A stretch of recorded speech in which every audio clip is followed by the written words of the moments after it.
Ошты кичи микрорайонунун жашоочуларына бүгүн чоң майрам. Ушул жер 1985-жылы август айында берилген. Бул жерден баштап ээн тала болчу, токой болчу, үйгө чейин булар тамды салып атканда чөйлөргө чейин келип калчу чуулдап. Кудай буйруса аман-эсен өсүп, өнүп, ал убакта жаштар деп айтылчу. Биз ал убакта жаш болчук. Анан буйраган убакыттар өтүп кетти. Бардыгыбыз сүйүнүп, кубана турган күн болуп атат. Бул жерде мечитке элдер батпай калды эле, чоңойтулуп калат Кудай буйруса. Медреседен оккандар жалаң эле молдолор эмес.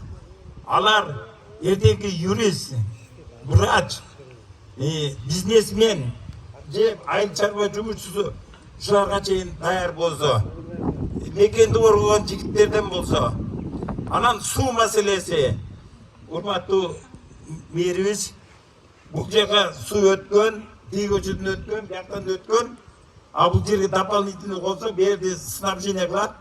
Анан айта кете турган нерсе, ушу сууду жакын арада чечсеңер бул көчөлөрдө. Себеби дегенде негизги линия араб туугандар аркылуу жасалганда.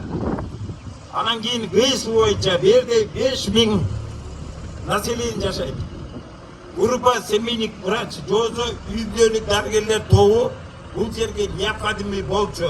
Себеби дегенде жаш балдар бар, кар-картаң бар, бардыгын учетко алып туруп. Анан магазинибиз кичинекей экен, халал магазин болсун, жакшылыктын, ийгиликтин, коопсуздук тамак сатуучу магазиндерден болсун.